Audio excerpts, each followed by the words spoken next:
Gonna work tonight. Section 5.4, rational functions. So 5.4 and 5.5 are about rational functions, and a lot of the same stuff repeats in 5.5 that we talk about here in 5.4, and then they just extend it a little bit in 5.5. So rational functions. Rational functions are basically just fractions. Everybody's favorite thing in math, fractions. So rational functions, if we're dealing with a rational function, we're dealing with some function of x where it's got some polynomial on top and a polynomial on the bottom. That's what a rational function is built out of. Some things that we deal with rational functions. It's a function, so we're going to talk about its domain. The domain, we have restrictions on that domain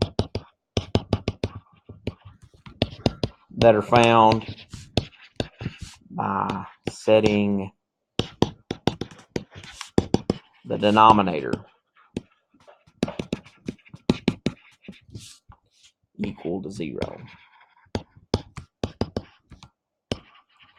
Because that's the red flag that exists with rational functions, is we have an expression with variables in the denominator for the most part here. So we're going to have to deal with that. Once you find the domain of your rational function, the next thing you want to do is simplify if possible.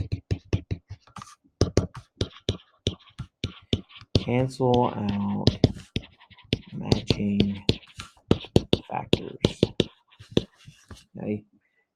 So when you're dealing with a rational function, we're going to factor as much as possible here to try and get somewhere with this and simplify if possible. And once we simplify that, we could have holes that exist. A canceled factor can cause a hole to exist. We'll see that maybe as we go along here in section 4 and 5. And then we have asymptotes. Asymptotes are kind of boundary lines in the graph of a rational function. An asymptote is kind of an imaginary line that guides the polynomial or the rational function here in which way, what shape it takes. There are 3 different kinds of asymptotes that we'll talk about with rational functions. The first kind is vertical. Vertical asymptotes, straight up and down, they're x equals a number. Where that's going to come into play is the denominator of the simplified rational set equal to 0. So slightly different than the domain. The domain you're going to find before you simplify. The asymptotes, the vertical asymptotes, you're going to look at the simplified version of the rational, and those factors that are left there are what's going to build your vertical asymptotes. Sometimes the vertical asymptotes and the restrictions on the domain match up, but if the rational simplifies in any way, then you could lose a piece, and that's where the holes come in, and the vertical asymptotes don't match. So got vertical asymptotes. The next kind is horizontal asymptotes. Horizontal asymptotes have 2 cases where they exist. The first case is if the degree of the numerator, and by degree I mean the highest exponent of the variable for the numerator, is less than the degree of the denominator.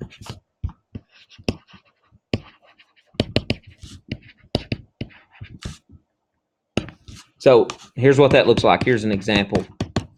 X squared plus 9x minus 3 over x cubed plus 1. I know that doesn't simplify, so I can use that as an example. The numerator has a degree of 2. The denominator has a degree of 3. The top is smaller than the bottom. Okay, so when that happens, then our horizontal asymptote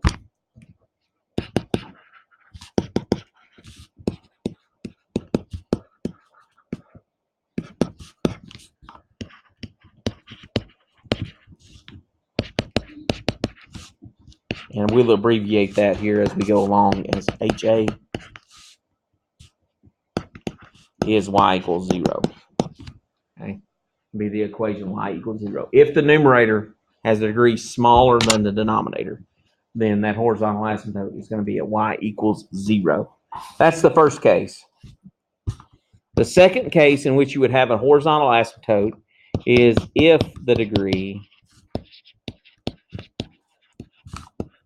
of the numerator, the top part, is equal to the degree of the denominator.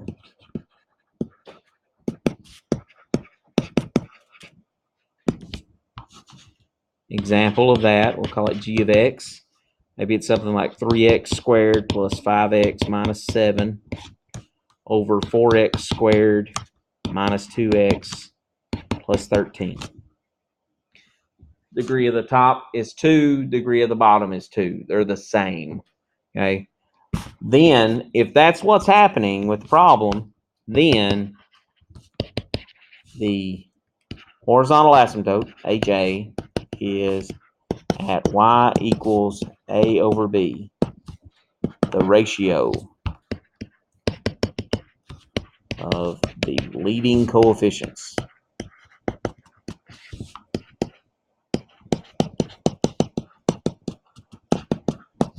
In this case, the leading coefficients are 3 and 4.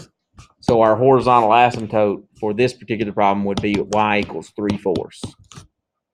It would be a dotted line across going horizontally. Go to 3/4 on the y-axis and horizontal line. Okay, that's what's going to happen there. So, two cases when the horizontal asymptote exists. Okay, vertical asymptotes, you're looking for those always. Horizontal asymptotes only occur if the numerator is smaller than the denominator, degree-wise, or the degrees are the same. That's when horizontal asymptotes occur. So 2 cases for that. Okay. Told you there were 3 kinds of asymptotes. The last one is called an oblique asymptote.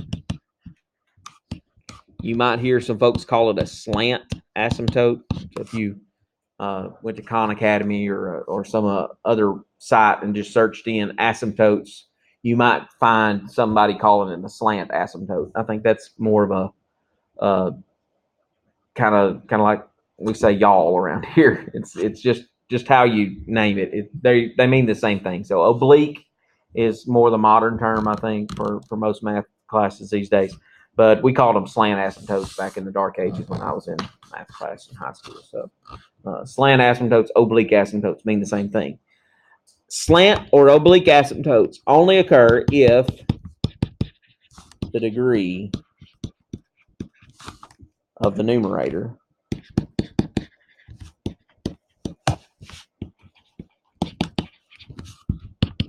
is 1 more than the degree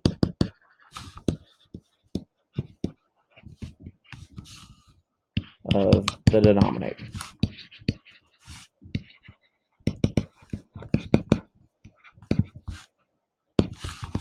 So example of that would be something like f of x is equal to x cubed plus 27 over x squared plus 9, something like that. That would be an example of something that has an oblique asymptote. Now, what is the oblique asymptote? That's where we got to get into. Then, long division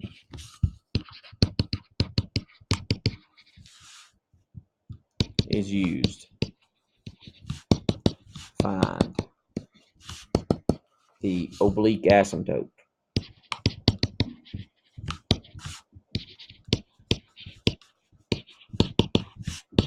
We'll abbreviate that OA from here on out. So I had to write that out. An oblique asymptote is going to have a linear equation. Because anytime you divide something that has a degree 1 larger than the one on the bottom, when you divide that, your solution will be linear in some way, shape, or form. Okay, so we'll do those. We'll find some of those in just a moment. Key bit of information here is that horizontal asymptotes and oblique asymptotes never occur together.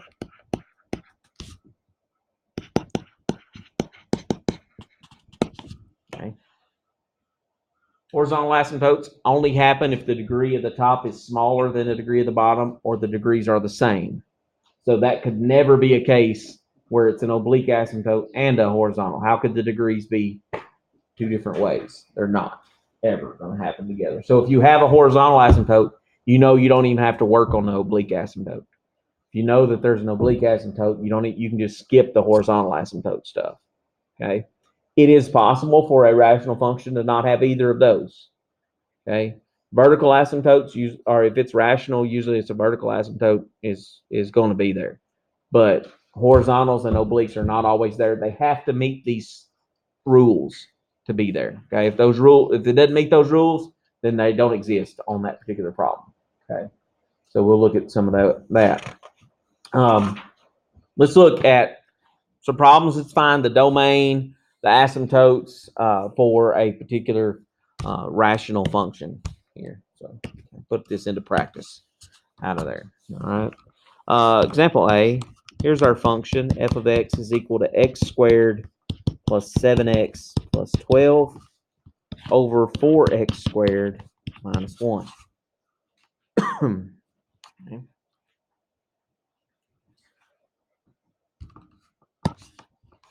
So we're going to find the domain, and then from there we'll do vertical asymptotes. We'll come up here and do horizontal asymptotes and oblique asymptotes. All those four things are what we're going to focus on for right now. So when you go to do the domain, how do we find the domain of a rational function?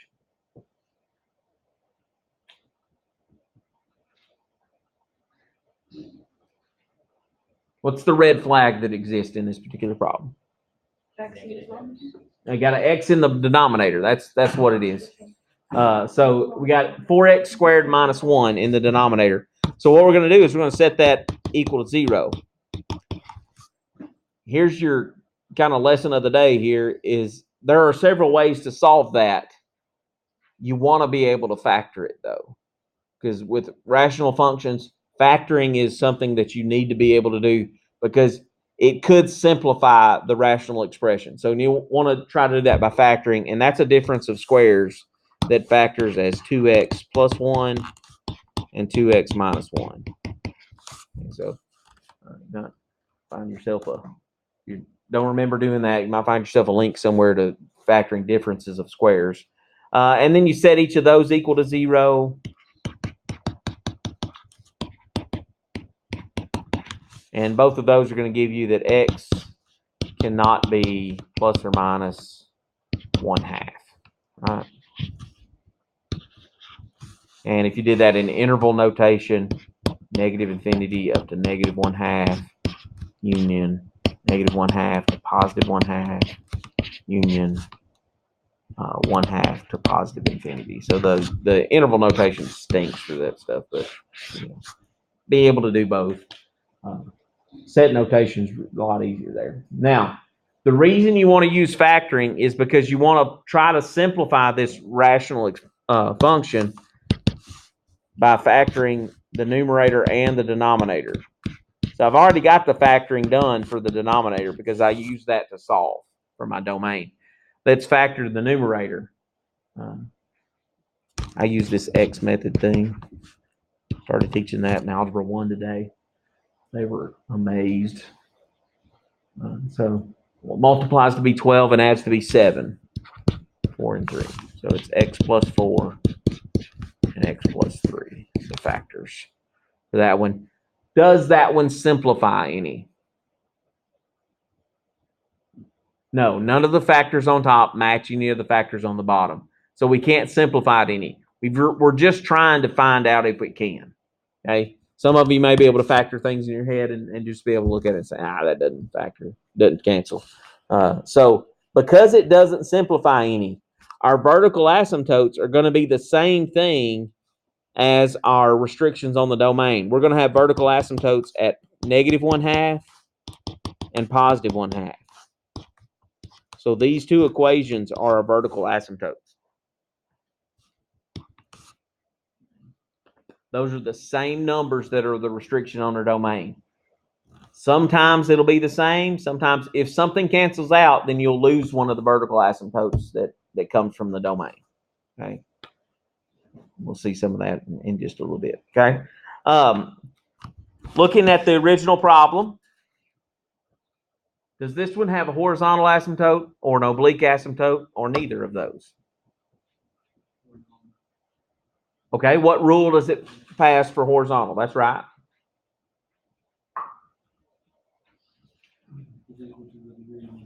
Yeah, both of them, the degrees are the same. So if the degrees are the same, then it's going to be the ratio of the leading coefficients.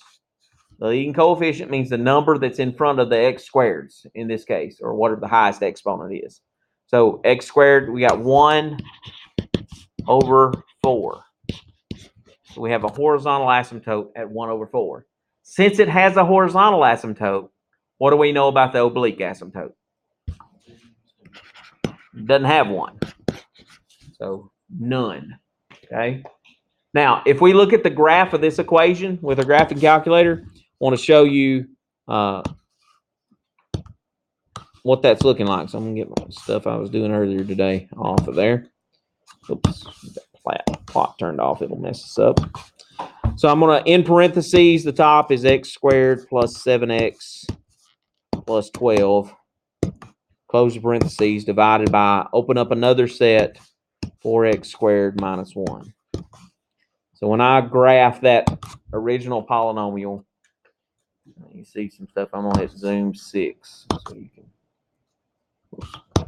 zoom 6. There we go.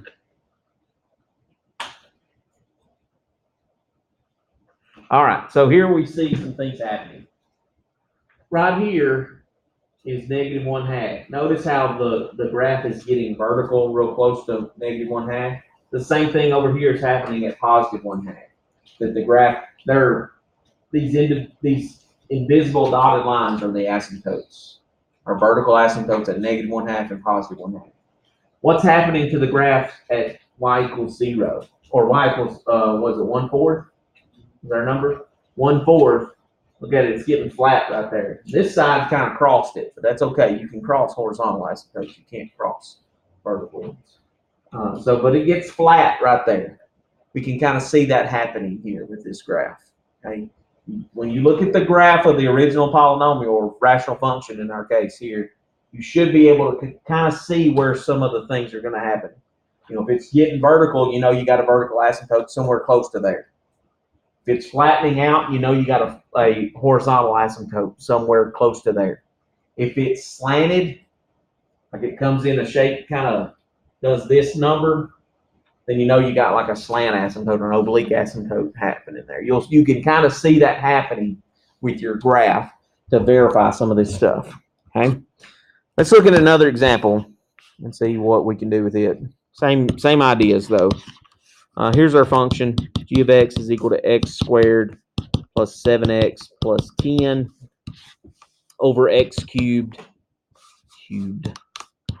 minus 25x.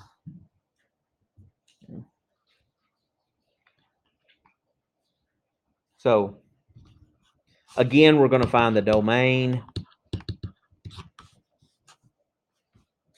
vertical asymptotes, horizontal asymptotes if there aren't any, oblique asymptotes if there aren't any.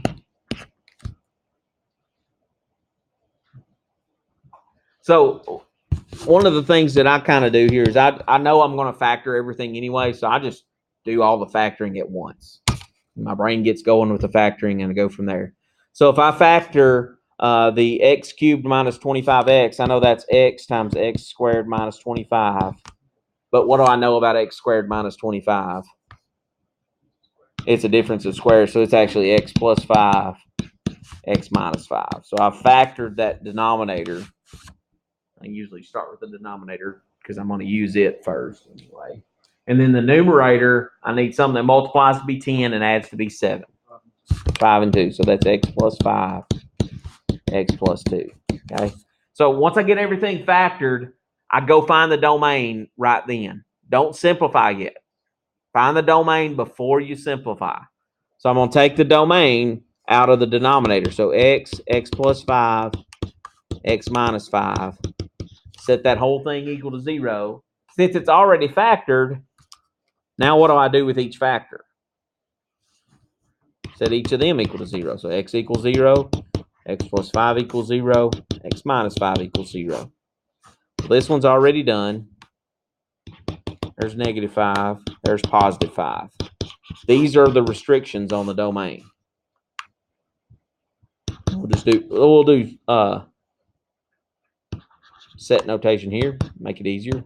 X can't be 0. Yes, sir. Where did you get that x is equal to 0? Right here at this factor, that factor right there, setting it equal to 0. Since it's an x, if it were just like a 3 out there, you wouldn't do that. But since it's an x, set it equal to 0, and that's where that's coming from. So 0 and plus or minus 5. We'll just do set notation for this one. Interval notation, you get from negative infinity up to negative 5, and then negative 5 to 0, 0 to 5, and then 5 to infinity. It's long and drawn out, but set notation will be okay. Now, that gets us the domain, the restrictions on that domain. Can't be 0, can't be plus or minus 5. Okay. Now, I go back to my factored form here, and I try to simplify the rational expression. So what simplifies here? The x plus 5s cancel each other out. Okay, so we're left with x plus 2 over x minus 5. Now, from there, I can get my vertical asymptotes. Remember, vertical asymptotes are going to be very similar to what is in red here for the domain. But we lost one when we simplified. We lost the x equals negative 5. So our vertical asymptotes are only coming from these guys, the x and the x minus 5. So our vertical asymptotes are at x equals 0 and x equals 5.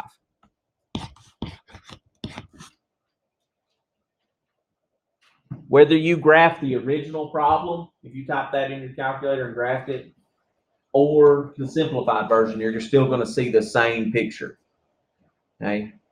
Keep that in mind. That's kind of handy that it happens that way. Now, whether we go from the original or from the simplified version, look at the degrees of the numerator and the denominator. Does this have a horizontal asymptote or an oblique asymptote, or neither? Horizontal where? Why?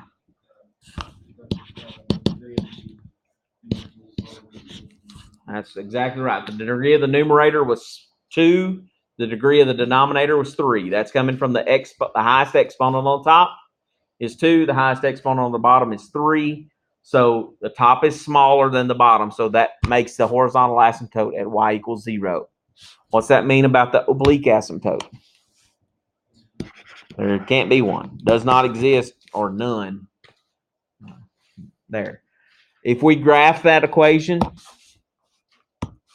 we could see all these things happening. So I'll just graph the original x squared plus 7x plus 10 divided by x to the third minus 25x.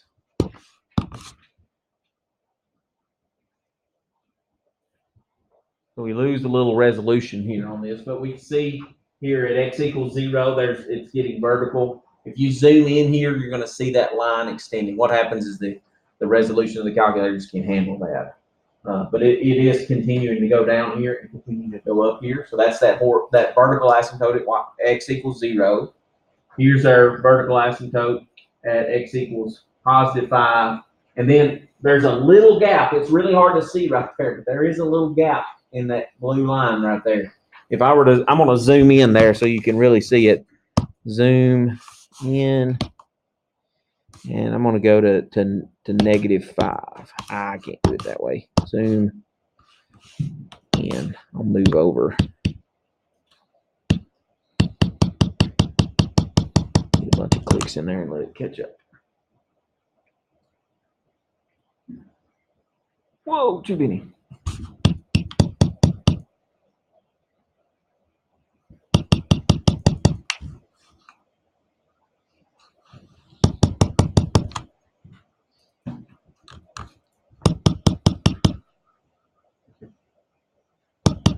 Try not to go past.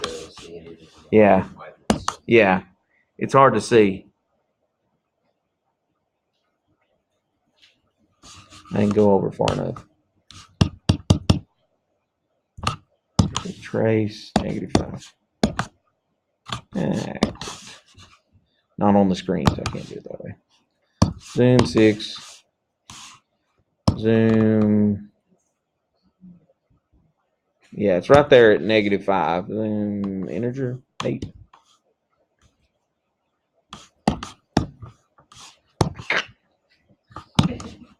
This is annoying. Zoom. Well, it's not so much that. It's just I'm better with the punching the buttons. It's a little more real time. The software is a little slower.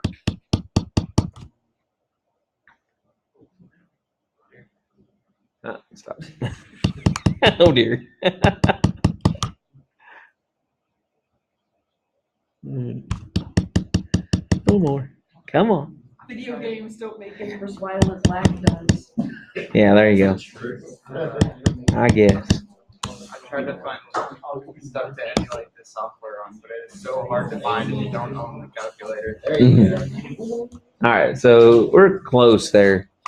There's negative. Yeah, you get the idea. It's there, okay? So do you have to factor before you find the asymptotes? Before, yes, because your vertical asymptotes are going to change. As far as the oblique or the vertical asymptotes, or I mean horizontal asymptotes, not necessarily, but your vertical asymptotes are going to change if it simplifies. If it doesn't simplify, then it really doesn't matter. But vertical asymptotes will change. Horizontal and obliques, it really doesn't matter if you factor or not. Good question. All right, so let's look at the next one here and see what's cooking with it. Here's a function, f of x equals 8x squared plus 26x minus 7 over, let's make that 8x cubed plus 26x squared. So put an extra x on all of those. That makes things work pretty nicely.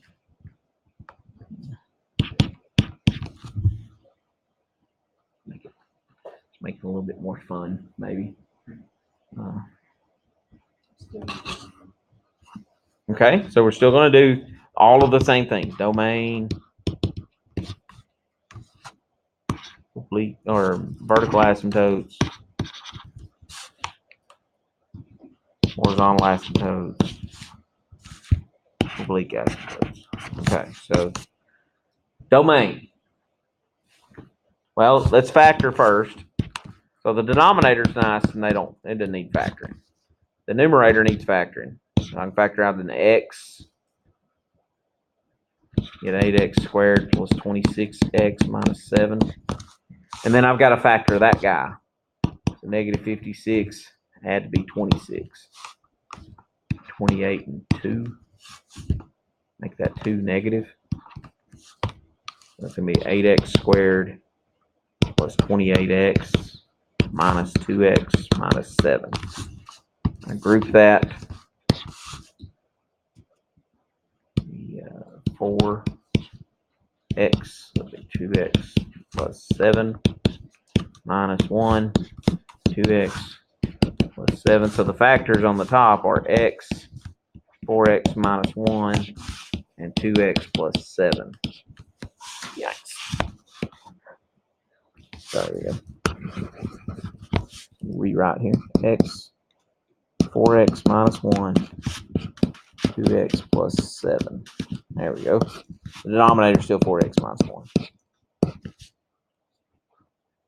That gets us the factored form of the numerator, and the denominator is already, have anything to do. So get the domain. What do we do?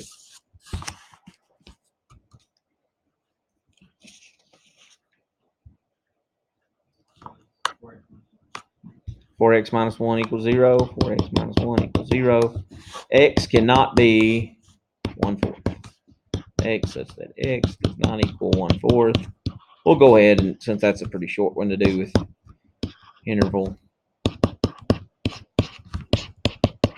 ahead and do it just to get to practice. There's our domain. Fun times. Vertical asymptote. Union, meaning take this interval and connect it to that one and put them to, like add them together, basically. That's what a union means. If it were this symbol, that's intersection, which means the overlap of the two. So simplify next. What simplifies out here? 4x minus 1. Ooh. Ooh. What does that mean about our vertical asymptotes here? The only piece that was in the denominator is now gone. So do we have a vertical asymptote? No. The rare occurrence that we don't have a vertical asymptote. So now that changes things here. Horizontal asymptote. Does this one have a horizontal asymptote? No. Why not? Because the numerator has a greater degree by 2 compared to the bottom. Good job. So no horizontal asymptote. What about oblique? So we had a horizontal asymptote if the degrees were the same or the top was smaller. In this case, we don't have a horizontal asymptote. That's right. The rule for obliques is it has to be 1 greater, and this one is 2 greater. So there's no obliques here. This is a weird one that doesn't have any asymptotes. It is weird, but it's the strange things are what we make rules for, right? We have to make rules for things that don't happen the normal way. Okay. Now, as we get into section 5 here, is actually what we're doing now. Section 5 just takes this same idea and just adds it a little further here. We're gonna add in some more stuff with rational functions. More rational functions. So everything we had before, we get the domain. We're gonna get the vertical asymptotes. We're gonna get the horizontal asymptotes. The oblique if they exist. Okay, and then we're gonna get intercepts. Add that in there, okay? And then holes, and if the graph crosses an asymptote. So we're adding holes and intercepts. That's the things we're adding to what we have already done. So still doing all of the same stuff and then going from there. Okay. Now, let's get to cooking here. Get you out of here early. Good news tonight. All right, so here's our function, f of x. X squared minus 4 over x squared plus 5x minus 14. That's our original function. We're going to do all of those things that we listed there at the top of the page. So what's the first thing that I would do? Factor everything that can. So the top part factors, because it is a difference of squares, has what? x minus 2, x plus 2, doesn't matter what order you do that in. What about the denominator? X minus 2 and x plus 7. Good job. We see something's going to happen when we go to do vertical asymptotes here. So let's get our domain before we simplify. X minus 2 equals 0. X plus 7 equals 0. So x cannot be what? 2 or negative 7. So there's the interval note or set notation for that. If you did that in interval notation, negative infinity to negative 7, union negative 7 to 2, union 2 to positive infinity. Right, because that guy right there got the negative 7. That's right. Yeah. Okay. Now we're going to simplify. After you find your domain is when you simplify. Always find your domain before you simplify. So the x minus 2's are going to cancel each other out. So we're left with this thing. X plus 2 over x plus 7. So that tells us that the vertical asymptote is what? X equals negative 7. Because we're taking that x plus 7 equal to 0 and solving it. Same thing, from up there. That's the one that's left. So we're going to keep it. So we have a vertical asymptote at negative 7. What about the horizontal asymptote? Why? Degrees equal. What's in front of the x in both cases is 1. We have 1 over 1, which is 1. Out of that. So if we had a horizontal, what do we know about the oblique? Can't be 1. So is the vertical axis necessarily x-intercept? The vertical asymptote? Yeah. No, it's never an x-intercept. Because that's a value that x cannot be. So it couldn't be an x-intercept out of that. Good question. The x-intercepts are going to be where we actually can have an x that exists. So let's find those out of this. Intercepts. Again, we're adding those things here. Intercepts. So if you're going to be an x-intercept, that's going to be where y is equal to 0, right? If you're on the x-axis, y is equal to 0. So we're going to take the simplified version, x plus 2 over x plus 7, and set it equal to 0. We're setting the simplified version equal to 0 to get our x-intercept. So set simplified equal to 0. Maybe that's the shorthand. Doing out of that. And if we set that equal to 0, how do we solve that? We're running into some issues maybe. Well, if we cross multiply that by x plus 7, all that's going to be x plus 2 equals 0.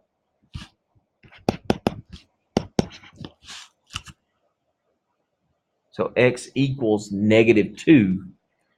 So our x-intercept then would be negative 2, 0. That's our intercept. Our x-intercept. What other kind of intercept exists? Y-intercept, or could exist. Not necessarily will exist, but could. How do you find a y-intercept? What x value? Negative 2 is an x-intercept. It can't be there's only one x value that could be an x-intercept and a y-intercept, and that negative 2 is not it. So if I'm going to find a y-intercept, set x to 0. So find f of 0. So 0 plus 2 over 0 minus 7, or excuse me, plus 7 in this case. So 2 sevenths. So our y-intercept is at 0, 2 sevenths. And it's possible that you have more than one x-intercept. not very likely you will have more than one y-intercept, but it's possible, I guess, technically. But it is very possible to have more than one x-intercept. Okay. Now, other things we had here, possibility of holes. That was an addition to this. If there's a hole, it exists at the factor that was canceled out. The factor that was canceled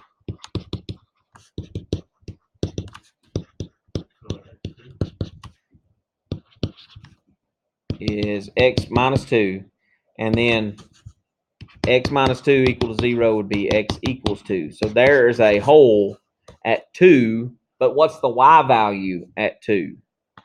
That's what we got to find out. We got to find that hole, the actual ordered pair. Okay, so if we plug in f of 2 into 2 plus 2 over 2 plus 7, 4 over 9. So the hole is at 2, 4 9, ordered pair.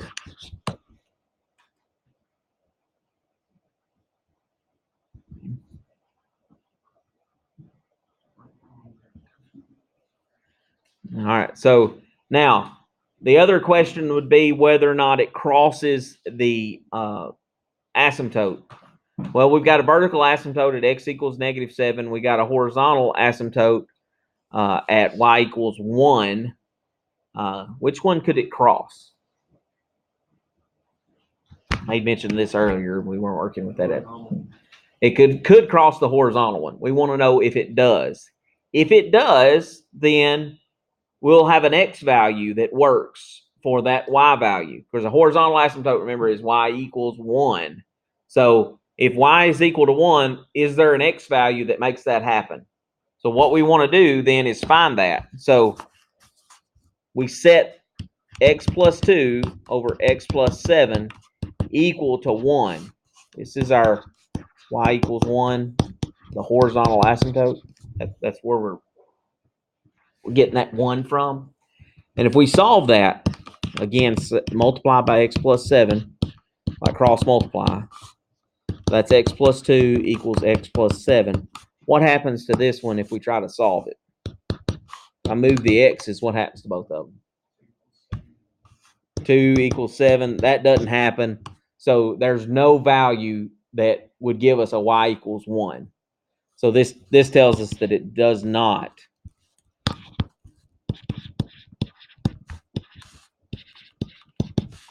cross y equals 1. Because that didn't give us x equals. If it does cross, you'll still have an x in the problem, and it'll say x equals some number. And you know that it does cross the horizontal asymptote there. So we can cross horizontals, we can cross obliques, but we're not going to cross verticals. Okay? Vertical asymptotes are not going to be crossed. Mainly because those values from the vertical asymptotes are values for x that can't be in the problem anyway. So that's why we can't cross vertical asymptotes. But we can cross horizontals, we can cross obliques. Not always going to do that, but it can. And then you could graph that problem and see where, all that stuff happening out of there. So if you graph that original problem, let me go back to the original here, y equals, and then we have x squared minus 4 divided by, and it was x squared plus 5x minus 14. So if whether you graph the original or the simplified version, it's going to do the same thing. So you choose whichever one you want to type in.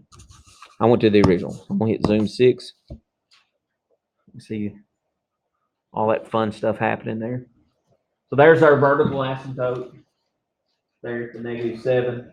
Horizontal asymptote at y equals 1 out of there. The hole is the thing that's kind of interesting to find. So if I hit trace 2, notice it doesn't give me a y value back. We know that y value should be at 4 over 9, but it doesn't give me the y value back because that part cancels out. So there's like an empty circle there at 2, at the x value of 2. It doesn't graph it that way on the calculator. But if you were going to hand draw this graph, you would have an empty circle there at 2, 4 ninths. You would have just an open circle like that. That's what the hole indicates. All right, let's do another one. Practice makes more problems. Perfect. I meant to say perfect. Sorry. Here's a function. F of x is equal to 6x squared plus 9x over 3x minus 2. Nice fun one here. A little difference. A few different things here with this one. First thing you do.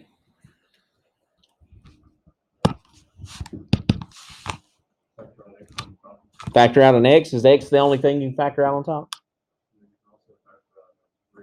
Yeah, so we're going to pull a 3x out just so we get that greatest common factor. That'll leave us 2x plus 3 in the parentheses, and the bottom part doesn't factor. What do we know from there? Is anything going to cancel in a little while? No. The 3x on top is not like the 3x on the bottom because the 3x on the bottom is tied to the minus 2. Anytime a piece is tied with addition and subtraction, you can't cancel parts of a piece. That I guess the best way to say that is if there's a plus or a minus on a part, don't cancel it. It's got to be a factor in parentheses that matches perfects to get them to cancel. That's the best way to remember that, I guess. All right, so nothing's going to cancel on this one. So we know whatever we get for the domain, that's going to give us our vertical asymptotes as well. But we get 2 birds with 1 stone when that happens. That helps us out of that. So I'm going to get the domain. How do we get the domain again? Yeah, 3x minus 2 equals 0. Solve that sucker. 3x equals 2. X equals 2/3. So our domain is all x's as long as x doesn't equal 2/3. We also know that because there's nothing going to cancel, we get a vertical asymptote at x equals 2/3.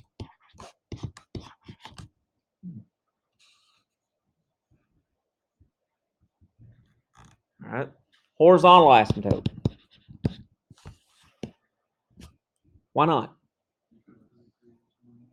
The degree of the numerator is 1 more than the denominator. So we know there's not a horizontal asymptote, but there will be an oblique. So we've finally come across one that has an oblique. Okay. So we want to do some long division. So since nothing simplified here, I'm going to go back to the original to do my long division with. Okay. Everybody loves long division. It's things dreams are made of. So 6x squared plus 9x, and I'm going to put a plus 0 there just so I got a representative because I think I might need that. Now, doing long division with polynomials, you look at the fronts. Okay, always look at the face. Okay, 3x is the face of the first one, the bottom part. What times 3x is going to get me the 6x squared? 2x. I'm going to put a 2x right there. And then I'm going to distribute 2x times this 3x minus 2. So there's the 6x squared minus 4x. Put that in parentheses and subtract. When you do that, the 6x squareds cancel out. What's 9 minus 4x? 9 minus negative 4x.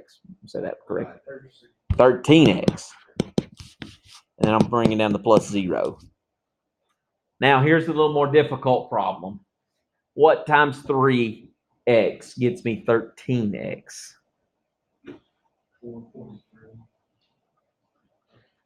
Well, that would get me close to 13. It wouldn't give me exactly 13. Think fractions.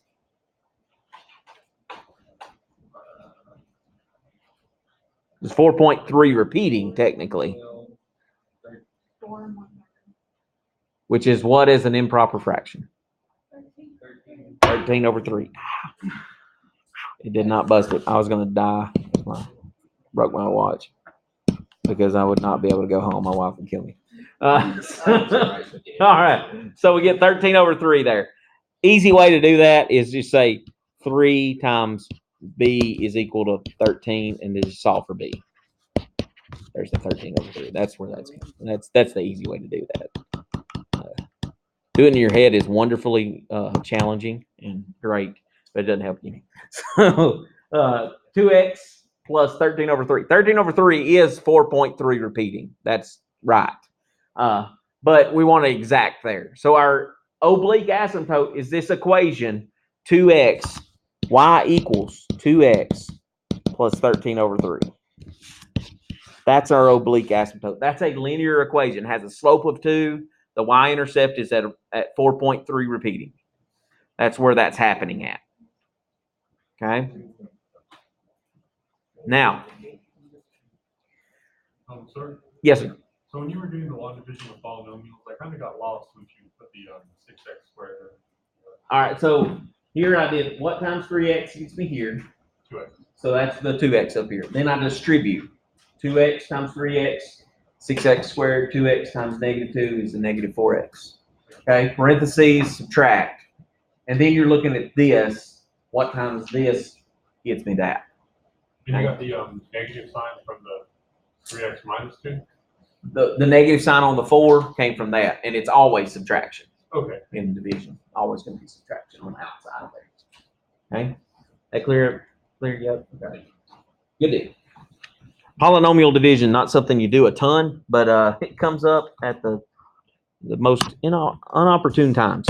All right, so from there, we need to start finding those other things that 5 adds, which is intercepts, holes, or does it cross the asymptote? Or does it cross the horizontal or oblique asymptote? Okay, so are there any holes in this one? We'll answer that question first.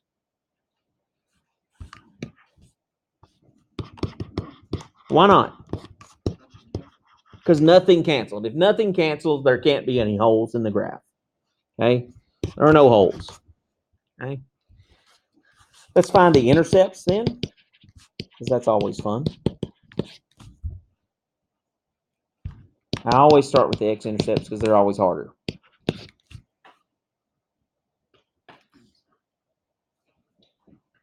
So I'm going to go with the factored form because I got a feeling that's going to help me. Set that equal to 0. Set the function equal to 0, whether you do the factored form or not.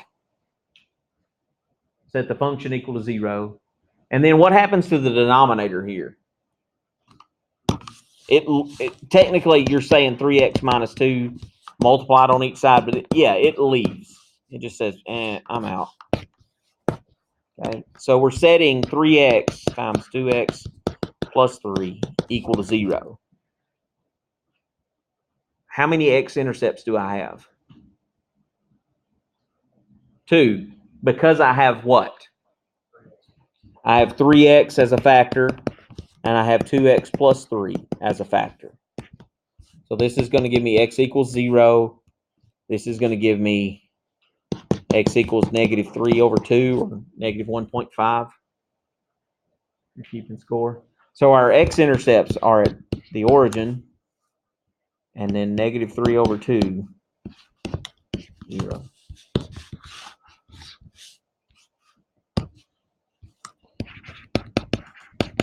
And then you got to do the y-intercepts because they get lonely if you left them there. So f of 0, 3 times 0, and then 2 times 0 plus.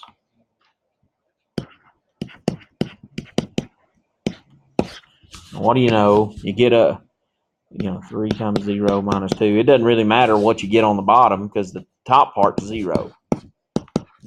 Technically, it's 0 or -2. What's 0 divided by anything? 0. So our y-intercept is that origin that we had in an x-intercept. This is one of those where you got the y-intercept's exactly the same as one of the x-intercepts because it's at the origin. So what I did is plug 0 into the factored form there. You might want to go back to the original form. It's a little less parenthesis type thing. Now, last piece of information with example B is, does the graph cross the oblique asymptote. Okay, so we're answering that question. Does it cross the OA, the oblique asymptote? We got to answer that. How do we find that out? Set the function equal to the asymptote. If it's a horizontal asymptote, you've got the y value. If it's an oblique asymptote, remember oblique asymptotes are y equals mx plus b. So you've actually got something that y is equal to. So we're going to take 6x squared minus or plus 9x. I'm just going back to the original. 3x minus 2 is equal to the oblique, which was 2x plus 13 over 3. Now, when I solve this one, I'm going to solve it in the same way that I did to find the x-intercepts. I'm going to multiply by 3x minus 2 on both sides. Bless you. 6x squared plus 9x. And then when I multiply out this side, 2x times 3x is 6x squared. 2x times negative 2 is negative 4x. And then we have 13 over 3 times 3x would be 13x plus 13x minus 26 over 3.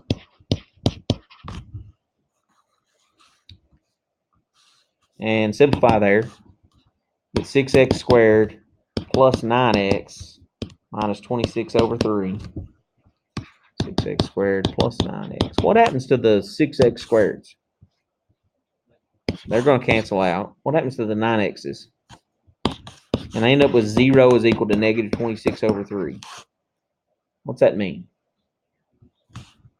And it does not cross because we don't get an x value. Had we got x equals 7, that would mean, hey, yes, it does cross it. It crosses it at x equals 7. But it does not cross it here because we didn't get we got a no solution. So does it cross the oblique asymptote? Big old no on that.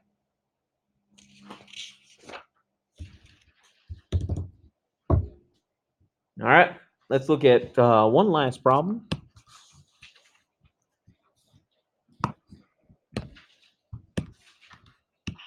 And we'll get out of here for the next 2 weeks.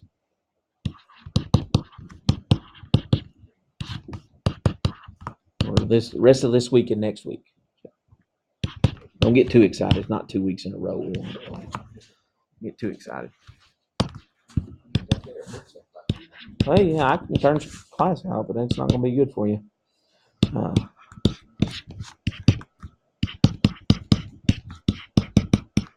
right, so I got my factored form there because I'm going to have to do that anyway. Domain.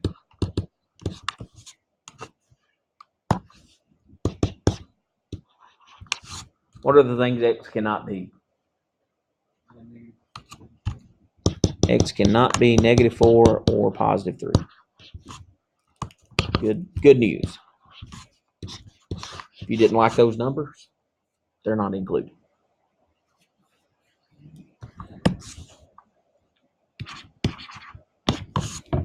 All right, vertical asymptotes. X equals negative 4. Because x minus 3 is going to cancel out. My simplified form. The only thing left is x plus 4. But that also means that we have a hole. Where at? X equals 3, right? If I plug 3 into the problem, into this problem here, 3 times 3 is 9 over 3 plus 4, 7. So it'll be 9 over 7. So there's a hole at that ordered pair.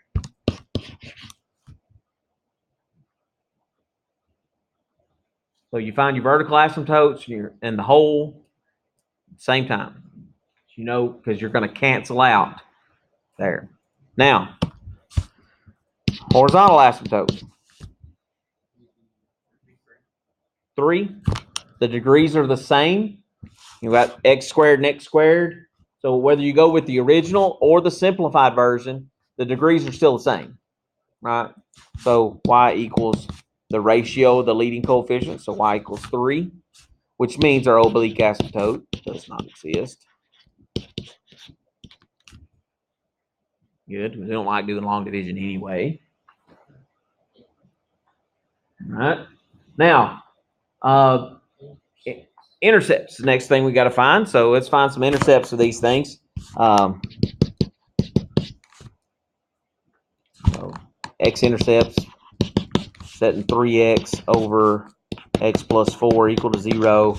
That's just going to give us 3x equals 0, so x equals 0. So 0, 0. The origin, and here's a little shortcut for you. Anytime the origin is your x-intercept, it's your y-intercept too.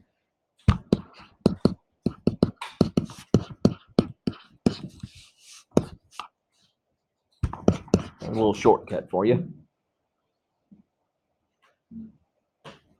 Now, last bit of information we need to know is, does it cross the asymptote?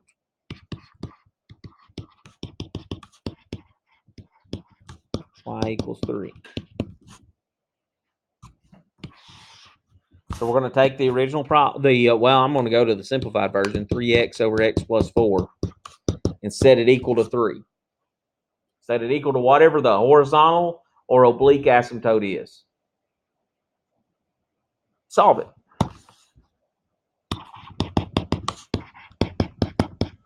So if you cross multiply by x plus 4, that's what I'm getting 3x plus 12 from. Is by cross multiply. It's multiplying by x plus 4. And then, we see here, that doesn't work out well for the 3x's. They cancel each other out to 0 equal 12. No solution, so this is a big no.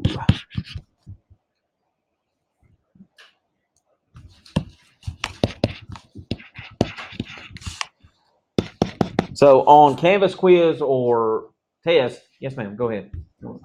Oh, you're fine. The whole, that came from taking this 3 from the factor that canceled out. So we got a factor that canceled out. If you set x minus 3 equal to 0, we get x equals 3. That's the x value the whole has. If I take that and plug it into the problem, the simplified version, that's where I got the 9 over 7. So I'm plugging that in, actually finding f of 3. That's what I'm doing. So whatever the value is for that x value on the whole, plug it into the problem and get the y value that goes with that. And that's where that 9 over 7 came from. Okay. Good question. Thank you. Anybody else got a question? No, kind of move fast, but it's the same stuff over and over. All right. So page 380 in the textbook, 15 through 55, some good ones. Page 390 is the 5.5 section. 7 through 53, some good ones there. Obviously, you can do the odd ones so you can see the answers. Things are happening this week. You got a Canvas quiz that covers 5.4 and 5.5. That's not due until the Monday we come back after spring break. Okay, the date on it will be whatever, March 12th. Is that right? Look at my calendar. March 12th. Yeah, March 12th is the date that will be due. March 12th, you'll have Chapter 5 exam. Check Canvas. You will have a practice exam set of questions that you can work on and an answer key for Chapter 5 stuff out on Canvas this week. No, I hadn't posted it yet, but I will.